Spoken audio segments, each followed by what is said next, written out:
may new hired employee sa department namin. Oo nga pala, no? Ako ay lalaki, 28 years old. At dahil may new hired employee, lagi siyang nagtatanong sa akin ng instructions when it comes to work. At mabait naman ako sa mga new hired employees.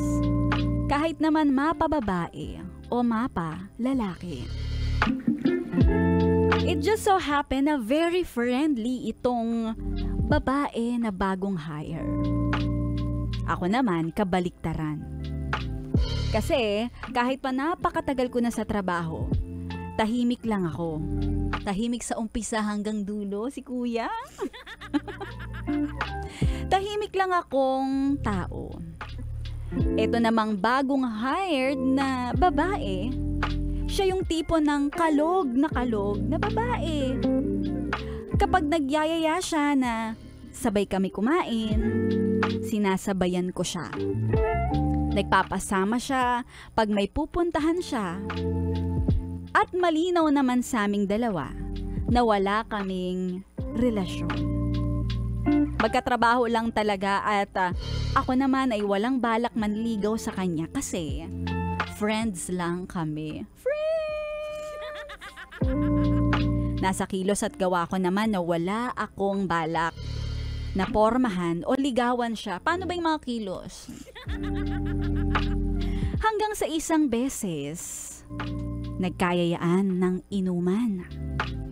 Parang yun na yung welcome party kay ate girl na bagong hire. Doon marami kami sa department namin at dahil kami ang sanggang dikit, pareho rin kaming nalasing. At doon parang lumagpas na sa boundary ng katrabaho, kaibigan, papunta na sa kaibigan. Inaamin ko naman na nung time na nalasing ako, naghahanap ang katawan ko ng katawan na kasing init ko. Umakbay ako sa kanya. Siya naman pinatong ang kamay lang. Sa legs ko, papalapit sa punja ko. Pag nagkakatawanan pa sa mga kwentuhan, mas napapalapit pa ang kamay niya. Padikit ng padikit. Kaya ako naman nakakaramdam ng lagkit. Ay, ang lagkit. Bes, binulungan niya ako sa tenga. At dumikit yung mamasa-masa niyang labi na amoy beer. At dumidikit nga ito sa aking tengang kiliting-kiliti. Pagkatapos ng inuman, hinatid ko siya sa apartment na tinutuluyan niya. Pinapasok niya ako sa loob ng kanyang apartment para magpahimasmas ng amats. Pero iba ang nangyari. Dahil iba ang nahimas masan. Dahil madaling araw pa yon, tulog pa ang mga tao at sa unit apartment niya, mag-isa lang siya. Nakaramdam ako ng ibang gigil. At iba din yung gigil niya sa akin. Kayong dalawa na gigil na gigil. Hawak niya ang aking suman.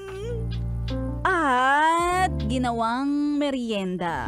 Midnight snack niya. Hindi na ako nagpatumpik-tumpik. Nag-grand entrance na ako. Naglast ito ng 10 minutes. Wala kaming usap-usap, bes. Pagkatapos ng aksyon agad, Umalis na ako sa kanila na parang wala lang. Sumunod na araw, may pasok kami noon sa trabaho. Nagpasundo sa akin si ate girl. Medyo naiilang nga ako kasi para sa akin fresh pa yung mga nangyari. Ang awkward makipag-usap. Tapos, umakbay siya sa akin. Simula noon, ang lahat ng mga kilos niya ay para bang kami na ang magjowa. Kahit hindi naman yon ang intensyon ko.